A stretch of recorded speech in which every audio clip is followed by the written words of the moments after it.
Dan here. Then following Jonathan Merritt around. Let's talk about it. Dan, hello. Glad to see you too. And we got Susan Leonard back. And Jack Lyle is here. Good Lord, this is like homecoming Sunday. Well, God, there's a line out there. There's a line. I better stall for a minute. Yeah, you better get another person in your refreshment booth. You can't take care of all Are we of not us at fast enough on the once. refreshments? And Polly's here. Hello, Polly. Yeah. Good morning.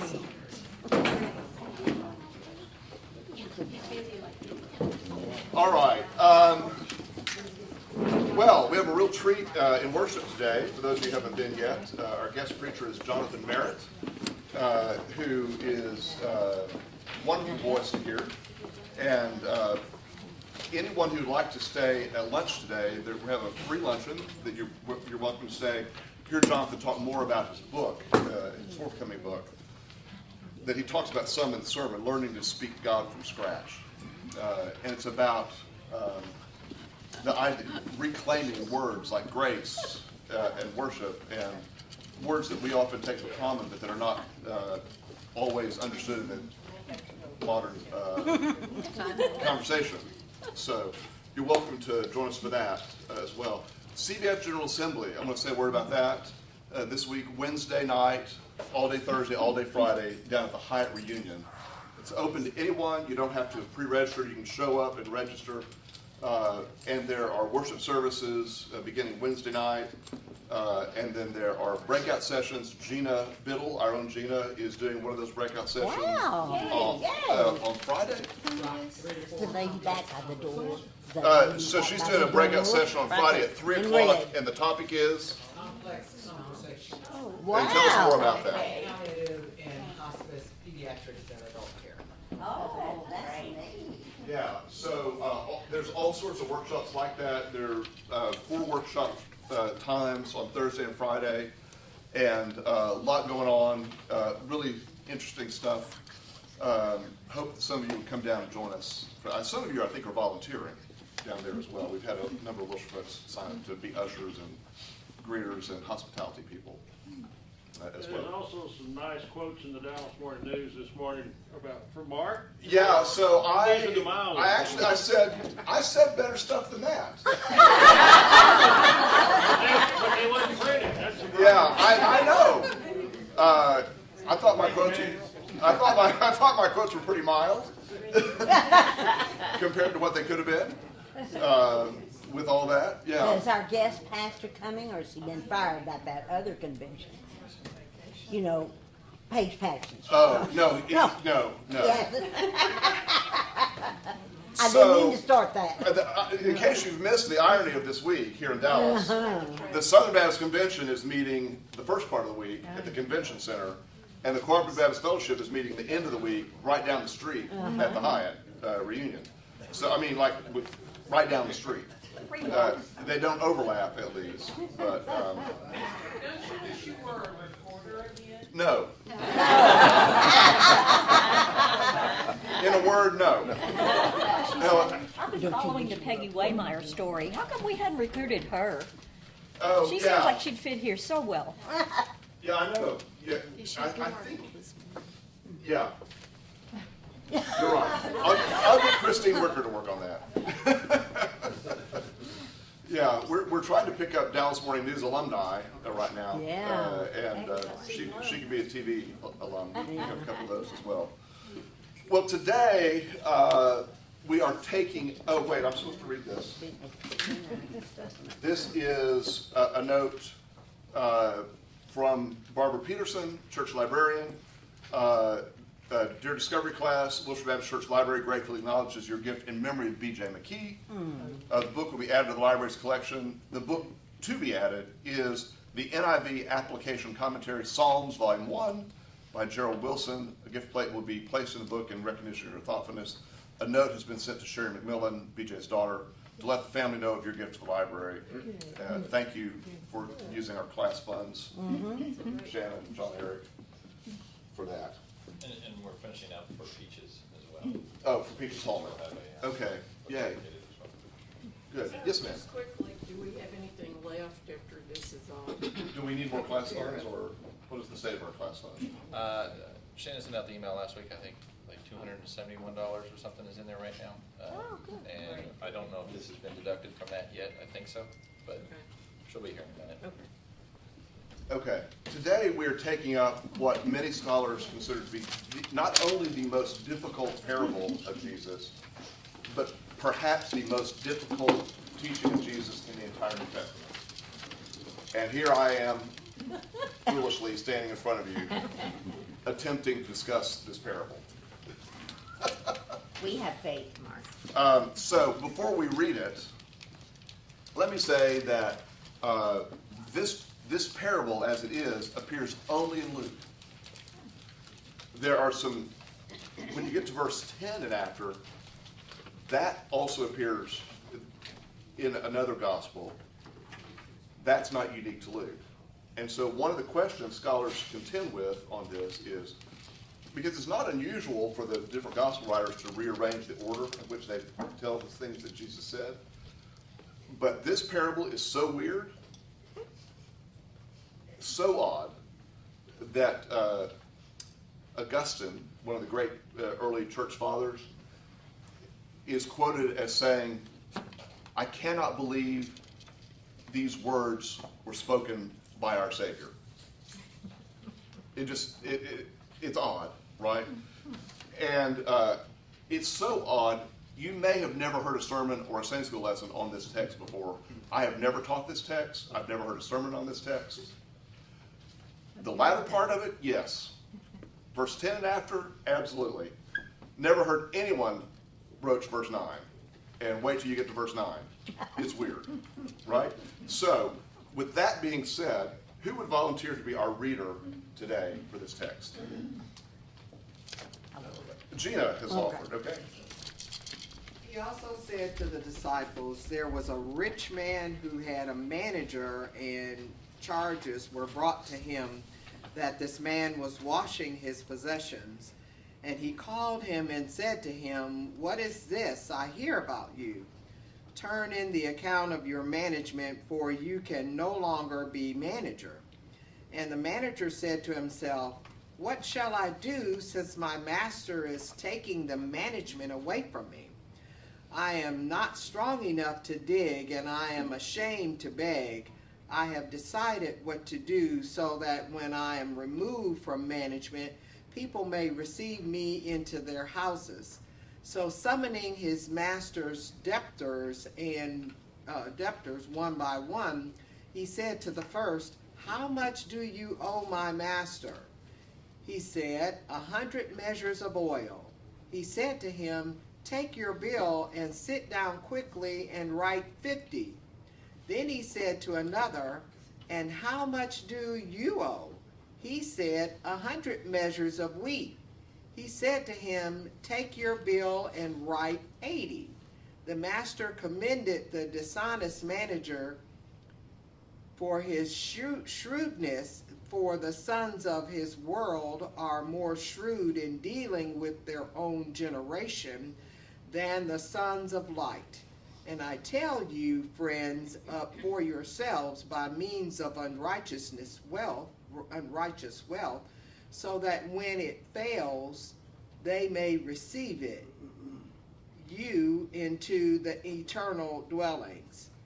One who is faithful in a very little is also faithful in much, and one who is dishonest in a very little is dishonest in much. If then you have not been faithful in the unrighteous wealth, who will entrust you to the true riches? And if you have not been faithful in that which is another's, who will give you that which is your own? No servant can serve two masters, for either he will hate the one and love the other, or he will be devoted to the one and despise the other. You cannot serve God and money. Now, I bet everyone in here has heard a sermon preached on verse 13. Oh, yeah. But did you know it's the culmination of this bizarre story? So that's a little preacher trick. You just pluck it out of the reality there. So it's not as bad as it sounds. There's a lot of debate among people who study the New Testament about whether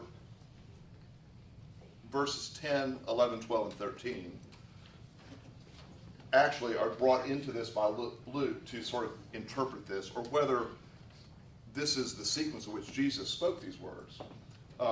We don't know. But we also know that Luke is a faithful reporter.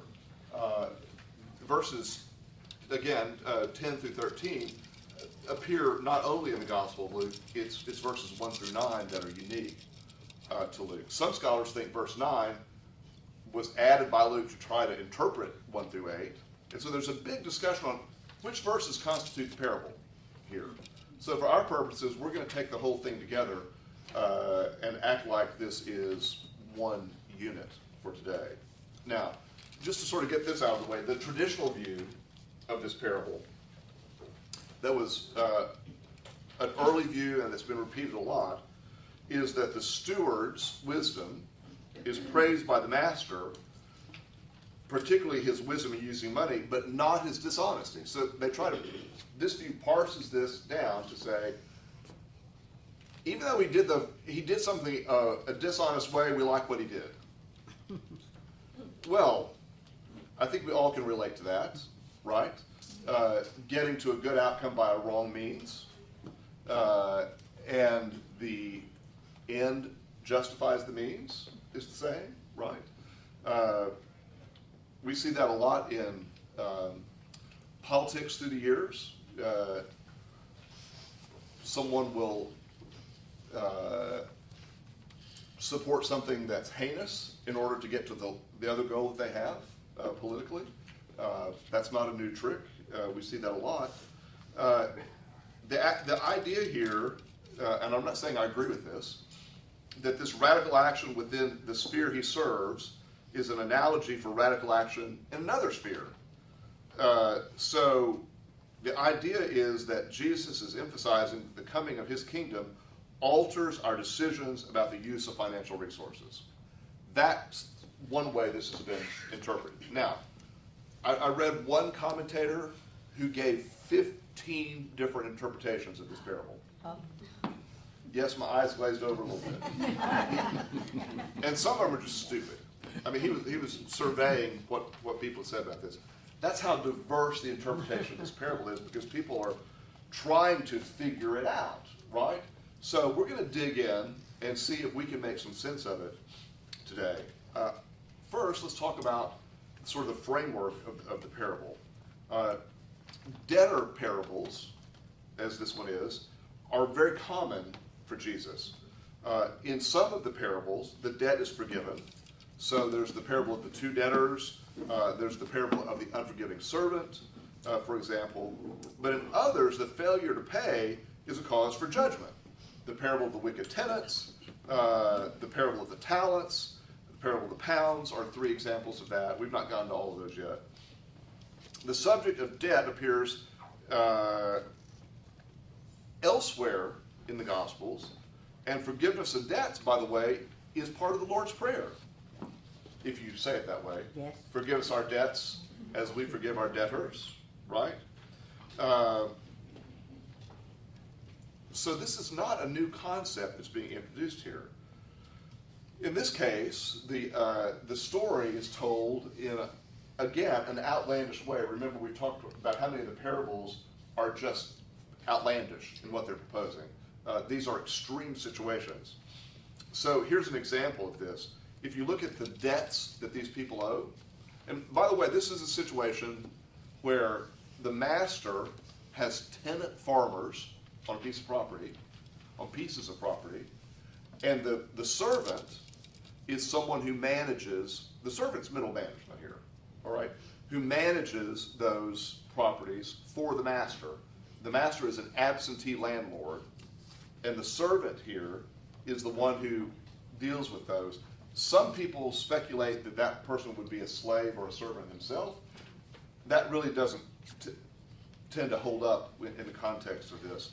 And again, remember, this is not a news reporting event. This is a parable. Jesus is telling a story that is making up for a point.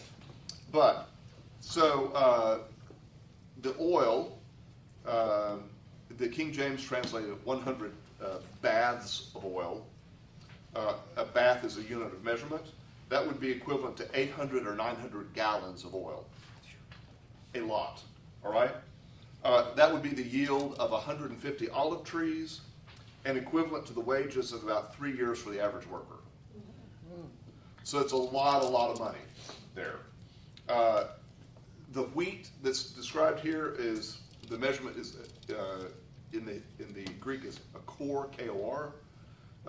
So 100 kor of wheat would be 1,100 bushels, probably enough to feed 150 people for a year. The produce of 100 acres, and equivalent to 7.5 years of labor for the average worker. So these are huge sums here. In each case, the steward reduces the bill by the same amount, about 500 denarii, or the wages of more than 2 years for a day labor. So this is high finance we're talking about here, right? Settles their debts, basically settlement. It is. It's like a debt relief plan, right? So we can see it as that. The problem is the servant's not authorized to do that. He's freelancing, right? So none of the people in this story are poverty-stricken peasants. They're not even people with average incomes. All of the people in this parable are well-to-do, as it would have been heard by the people who were hearing Jesus tell the parable. So here's the problem. You have this master who is concerned that the servant is mismanaging the affairs. How is not specified. Is coming to fire the manager, and the manager is afraid and says, basically, I've been the overlord of these tenants, and if I'm thrown down from this position, none of them are going to want to have anything to do with me because they hate me. Not like being a Roman tax collector in Judaism, right? And so how, in light of the judgment that's coming to me, how should I ingratiate myself to these people who I've been taking care of? And he decides the way to ingratiate is to reduce their debt. So does he have the authorization to do this? In a way, yes, because in this culture, someone who is the agent of an owner acts as though he is the owner. It's a settled matter of law there that the agent has the authority of the owner. Now, the agent is still accountable to the owner. And so this guy is thinking, okay, I'm going down anyway. Let me see if I can make some friends by reducing debt significantly here. Not expecting the owner to show up and say, good job, manager. Yeah. Couldn't he just be giving up his fee? So this is one of the interpretations that's given of this, is that that basically the manager is giving up his commission out of this. The problem with that is there's no record of such commissions being given. That's a modern concept that we apply to it. But that among those 15 theories, that's in several of them. Yes. How did they get to be so far in debt? That's a huge amount of debt. Oh, it is. Well, so. I mean, maybe it doesn't say, but. Yeah, so here is what one commentator says about that. In this passage, we find a rich man whose lifestyle is made possible by the income from his estate in the country run by tenant farmers. The farmers buy what they need from the company store, with whatever is left after the exorbitant rent is paid to the landowner. The harvest is never enough to pay rent and purchase what the families need. The tenant farmers slip deeper into debt, working harder to pay what cannot be paid. The steward whom the owner has hired is a notch above the peasant farmers.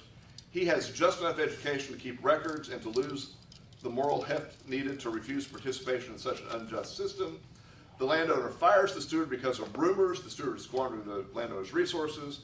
The steward is no longer authorized to do anything in the landowner's name. Farmers are not like it, and so forth and so on. So you see, did you all grow up farming? Anybody in the room? anyone grow up on a tenant farm? So my grandfather was a tenant farmer for part until he had enough money to purchase additional land and own his property. And I think if you know the history, even in America, of tenant farming, it's about like getting out of a payday loan, right? I mean, another day. Another dollar deeper in debt. Yeah, what's that line? Another day, dada, and a deeper in debt. That's, Another day older older. and deeper. I couldn't think of the word. Yeah. You want to think about getting. Yeah. I can't think about that. So it is an oppressive system. So there is a sense of injustice in this whole thing. And we could say, people like us want to say, well, really Jesus is addressing unjust economic systems here. Well, maybe he is. But it still doesn't make sense. Because at the end of the day, you have Jesus telling a story in which the manager praises, the owner praises the manager for being dishonest. What in the world is going on here? So, what do you think? Yes. Jesus was just having a bad day.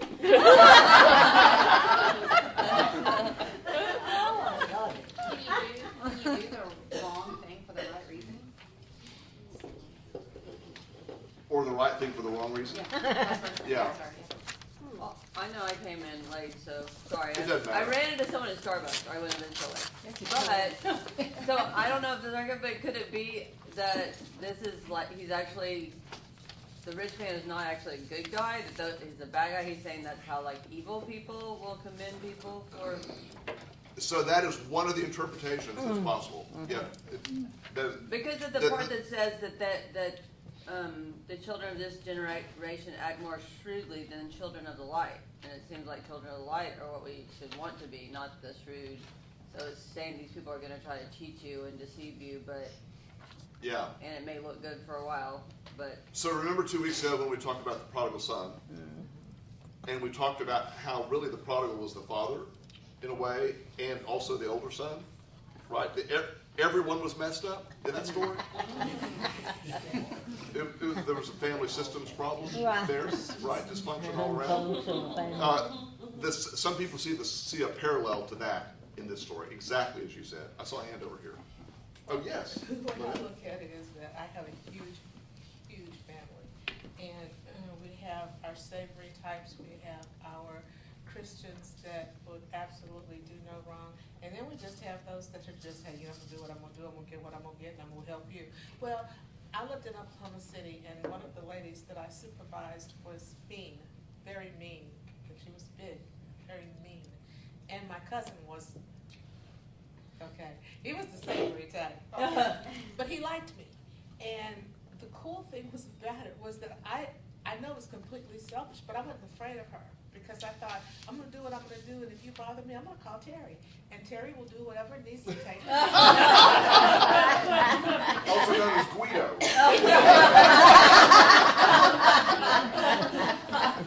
I mean, to my advantage, that was kind of, I don't know how good that is, but.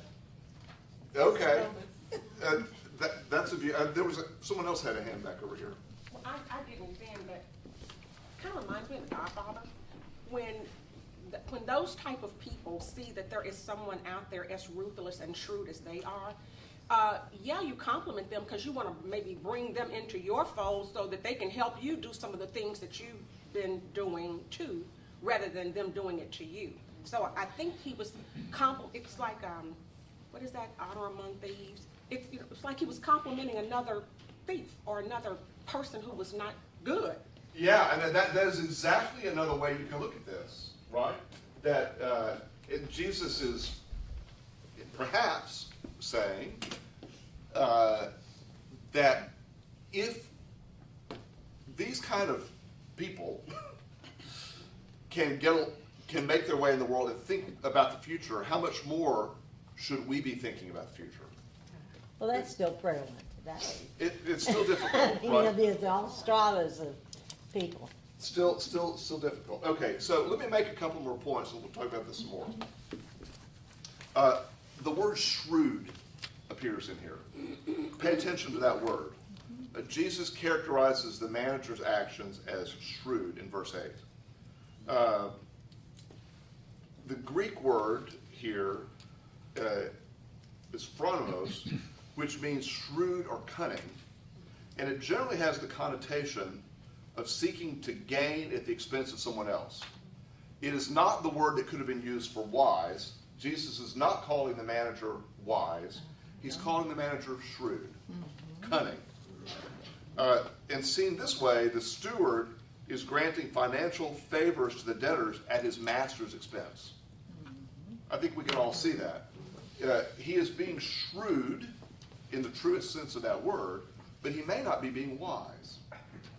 Now, someone once said that there are two kinds of parables, and we've talked about classifying the parables before. One is the go thou and do likewise parables, where Jesus makes a point and says, go and do likewise unto this, right? The other type is the how much more kind of parable, and that's where this one falls. If a dishonest manager can ensure his future with shrewdness, how much more should Christians behave shrewdly in advancing the cause of the kingdom? In other words, Jesus will set an example of something and say, if that can happen, how much more should you do that, right? And that happens in several of the parables. If in the business world, cleverness and risk-taking are recipes for success, how much more should those committed to the church be creative and willing to take risks in their participation in the kingdom of God? Now, here's the problem I have with that reading. And I get it. That is a way to read this. You could easily take that and say, well, then the church, it's okay to use deceptive practices. Right? How much more should we bring people in by any means possible into the kingdom of God? Let's go on a crusade. Right? Let's bring kids in and give them bicycles to get baptized. Which I've actually known churches to do. I didn't just pull that one out of nowhere. Right? Here's an incentive.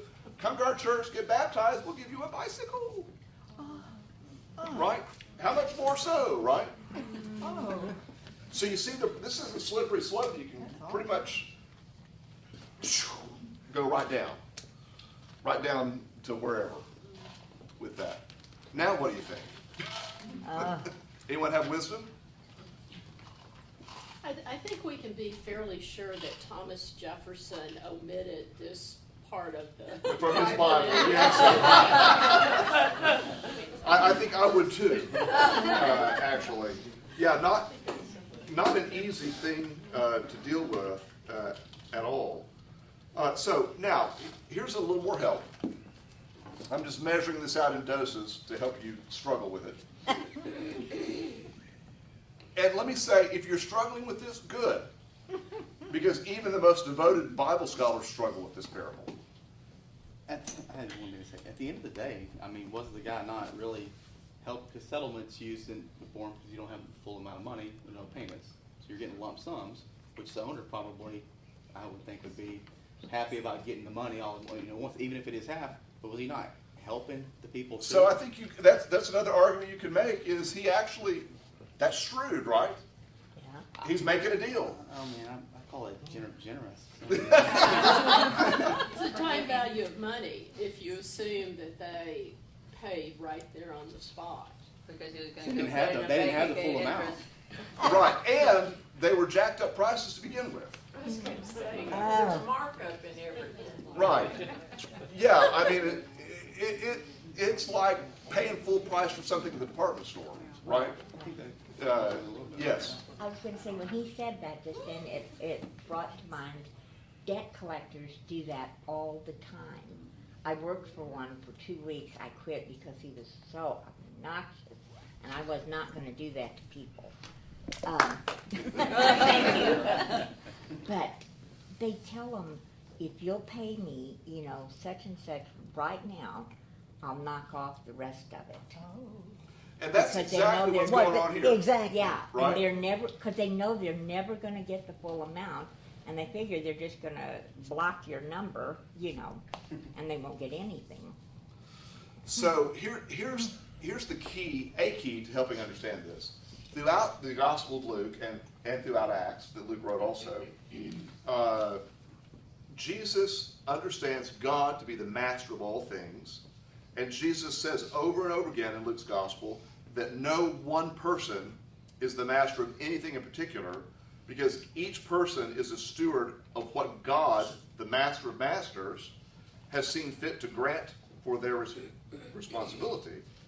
And so as disciples, we're empowered and called by God to care for our portions, all while remembering that God is sovereign and at any moment may ask to see the balance sheet on the books. That's another way of looking at this. So here's another thing. Who, in this story, who do you identify with? Where do you see yourself? You say, as you're hearing this story, what position do you put yourself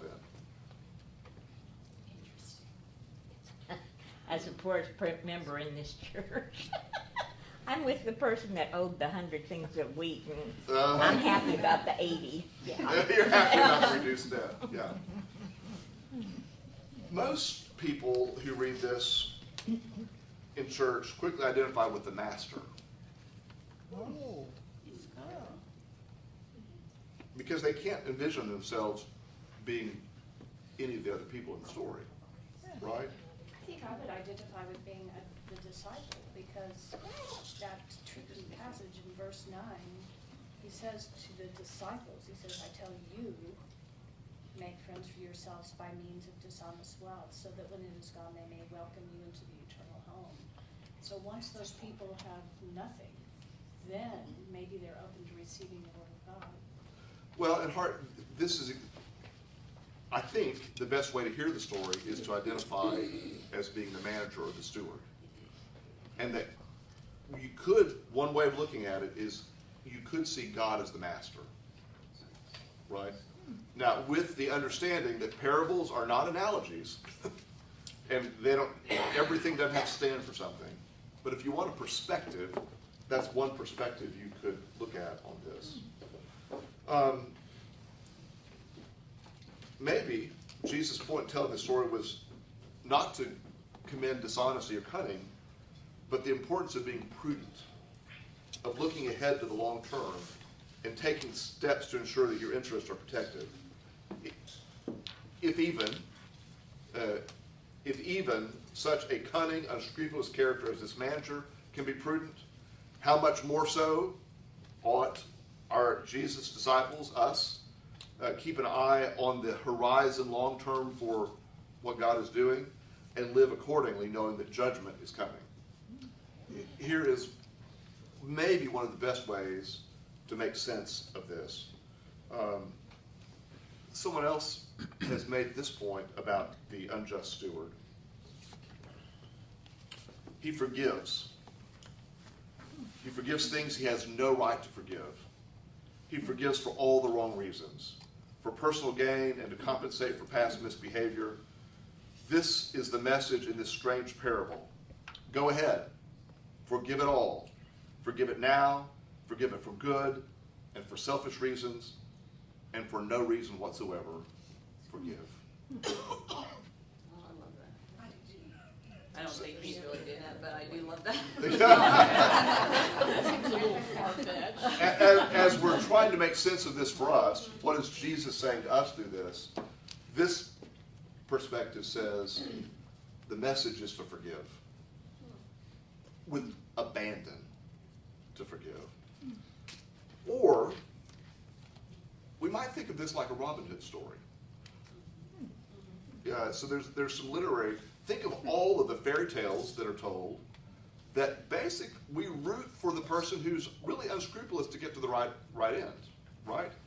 They do sort of odd things in order to get to. But they're doing it to help other people, and he's doing it to help himself. Yeah, that's right. I mean, I guess it does help the manager, but he's really doing it so he'll have somewhere to go in the future.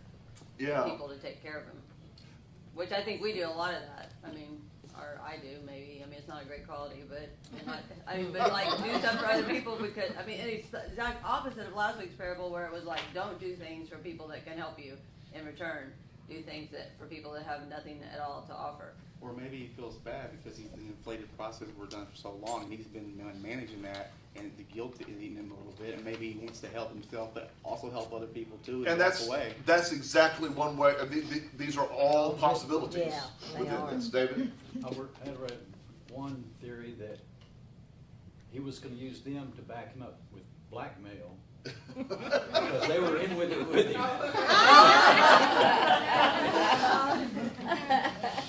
You know, there are times when the theories of interpreting the parable get so complex that you have to stop and say, it's just a parable. Right? It's not a federal case. Right? This is just it's a story Jesus is telling to make a point. And our burden is to figure out, what is the point? Why is Jesus telling this story? And the clue to that ought to come in verse 9, which seems to be the summary statement of this, right? And I tell you, make friends for yourselves by means of dishonest wealth, so that when it is gone, they may welcome you into the eternal homes. That doesn't help us a lick. We are. And who is they? The No, they the people that had the people with dishonest wealth. Yeah. Yeah. Huh? Or could it be the poor? It could be anything you want at this point. That verse 9 is one of the single most difficult sentences in the entire New Testament to interpret. And so if you don't get it figured out, you're in good company. Right? You're in good company. So Luke then gives us, in verses 10 through 13, some further interpretation that goes down a little bit easier. Right? And we know that this parallels other places in the Gospels, which means that verses 10, 11, 12, and 13, in part or in whole, existed somewhere else in another source that was picked up here as well. Now, as difficult as we may think those verses 10 through 13 are to live out, sure sounds better than what comes before it, right? Whoever is faithful in very little is faithful also in much. And whoever is dishonest in very little is dishonest also in much. That would seem to contradict what was just said, right? Because if the shrewd manager was dishonest in that, how can he be trusted in anything else, right? And yet he gets praised for this. If you've not been faithful with dishonest wealth, who will entrust to you the true riches of this? So is it possible that Jesus is telling this story as a negative example of what not to be, by way at the same time of reminding us to keep our eyes on the end game, not just this? And so the advantage to this theory of forgiving debts and making a deal, let's make a deal kind of thing, is it does lead us into an understanding of looking at the end goal. What is God doing in the world? I think we still struggle with the idea that people would read this and say, well, I can do dishonest things to get to that end goal, right? I can coerce people. I can play let's make a deal with the gospel in here, right? Difficult. What new wisdom has emerged as we talked about this? I don't think Jesus was saying this, and I'll clean it up a little bit. There's an expression, CYA, well, CYB, cover your butt. I mean, you're in the long run, you're needing to make sure you have somewhere to go or something to take care of you in the end. But I don't think Jesus was saying that. I think this is what other people would say. Let's see. Okay. Yeah. I just keep thinking about the rich man, which if there's no forgiveness, you've got King John, you're too demanding and you just end up with Magna Carta because everybody's had it up to here.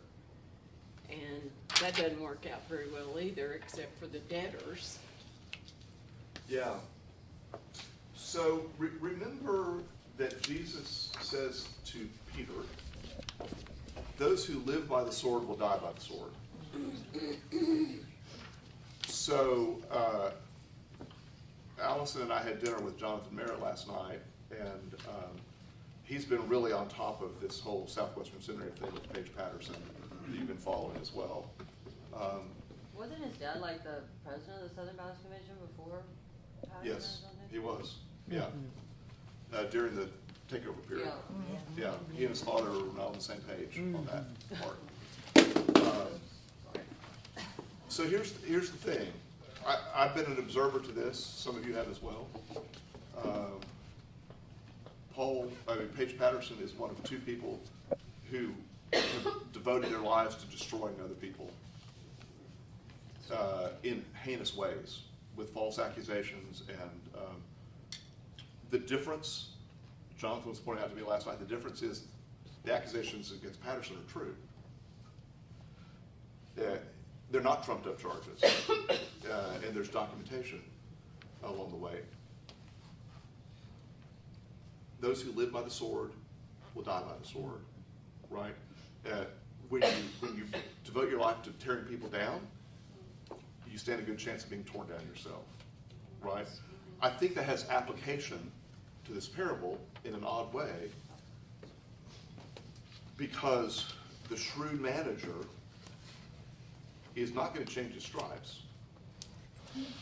And I think the only way through this parable is the how much more so then idea. Think of the many things that Jesus said, like, for example, if the birds of the air neither labor nor toil, and yet God cares for them, how much more so will your Father in heaven take care of you? So this kind of idea is over and over again in Jesus' teachings. So even if someone is unscrupulous as this and acting as bad as this is able to look to the future, how much more should you be able to look to the future, right? Don't be innocent. This is not a call to be deceptive, but it is a call to be awake. Because if even someone who's a crook can be looking to the future, how much more so should we be looking to the future in this? Does that help at all? I mean, you're not going to see any of this embroidered on a, and framed over the kitchen table. It's not that part of Scripture. And if you do, you might want to be wary about hanging out with us. Yeah, watch your wallet in that case. So Luke ends this segment in verse 13 with this passage, that the one verse that we know really, really well, that might be embroidered over the kitchen table, right? No one can serve two masters, for either you will hate the one and love the other, or be devoted to one and despise the other. You cannot serve both God and wealth. Well, I think that's the last thing that helps us with this. The way Luke tells this story, he brings it back around to say, we can't be motivated by the desire for wealth. And there's a way you could read the first part of that parable and say, well, this is all about get what you can, however you can get it, right? But I think this puts the kibosh on that in a way that turns our attention yet again.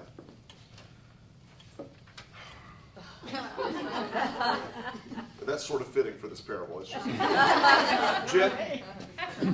Go back a ways. You brought up judgment. Yes. Why? Why is there? Why is there judgment? Yeah. If everything's forgiven, even in this case, they're crooks, they're this and that. If they've got something to look forward to, is it not because there isn't a judgment? But there is a judgment. Is there? And there, in my view of judgment, is different than maybe what you would think of. We think of judgment as everyone gets lined up in front of the pearly gates, and Peter's there introducing you to the court and all that. In cartoons. In cartoons, yeah. I think judgment is built into creation. I think your sins will find you out. I think the very nature of the way God has made us is that there are consequences for the things we do. Sometimes they don't happen in our lifetime. Do you think they would follow you? Well, they do through your legacy. Through, oh, no, I'm talking about you, if you go on and to heaven, would the sins follow you? Is that something that's... So remember the teaching of the Bible that the sins of the fathers will be visited on the second and third generations? Yeah, but also that there's isn't there also that it doesn't follow to the... But when we look at reality... Well, I see it. I see it here. Yes, I understand that part. But I'm saying, let's go back to the cartoon. St. Peter, the judgment. And that's the part that I'm wondering is, does that tie into this, that if they really don't follow you, if the, we'll say forgiveness of sins is that it doesn't, it's not on your permanent record. It's not on your permanent record. Okay? Yeah. It's not on your permanent record. That was that other one. Your permanent record is clean. Yeah. And that's why I asked about the judgment. It really is a deep question. And it's one we ought to have a whole lesson on this. It's difficult, and I don't know the answer to that. Well, yeah. What I hope is different. I'm wondering more on, shall I just say, the Baptist, or Cody and I were talking about other religions that people brought in. How is it thought of? Does it follow or not? I'm gonna hold that, and we need to discuss that in a much deeper context. But it's a good discussion. It's a great question. Yes. Let's see if we can dig into it. Chad? I was thinking too that one thing you have to look at on these parables is who the audience is. Yes. And the audience in this one is just the disciples. And it's basically a story about a man who has lost his power base and lost who he thought he was going to be. And so you have this Jesus teaching this about what could be is what's going to happen to you people that are sitting here listening. Once I'm dead or gone, you're going to lose who you think you're going to be, because right now they don't have any concept of that. And so you think this is who you're going to be like the rest of your life. And when that happens, you're going to have to do some things that you don't even have the ability right now to think about. And so you're going to have to do some shrewd things. You're going to have to, you might even have to deny me. Those kind of things are going to come up when you lose your base of who you think you're going to be for the rest of your life. And so it could be kind of that. Like, once this does happen, they're going to think back on this and go, oh, that's what he meant by all of that. Okay, difficult, right? Jim, what if we did this? If it's okay with the class, what if we took a pause next week and I prepared a lesson on the idea of judgment in the Bible? That's great. Can we talk about that? Oh, yeah. As an outcome from this? That will challenge me as well. Good, Jim. Yeah, because, well, I won't. You know what it makes me think of? That play that we went to a couple years ago? The one where the pastor said there wasn't, hell anymore. The Christians? Yeah. And so, it was all based on a little boy that had run in and saved a girl from the fire. And he was not a Christian. He was whatever religion of that culture. But then one of the points was brought up is, okay, if there's no hell, then that means Adolf Hitler isn't going to hell either. I mean, that was a comparison that someone brought up. Like one of the actors brought up. Yeah. So it's easy to, when we want to be all accepting and of all faiths and all people, and I think we should be here, and I don't know the answer of what happens on the other side, but it's easy to do that when you see all the love and community. But then when you start thinking, if it is just everything, then you have to think of all the all the other evil. Yeah. Okay, I'm gonna just to answer that. I'm gonna call a halt here. I just wanted to make sure you answer that for me. So we'll have a conversation about the biblical concept of judgment next week before we pick up the next parable. Okay, good suggestion, Jim. We'll dig a little deeper on that, and God help us all. Goodbye to our the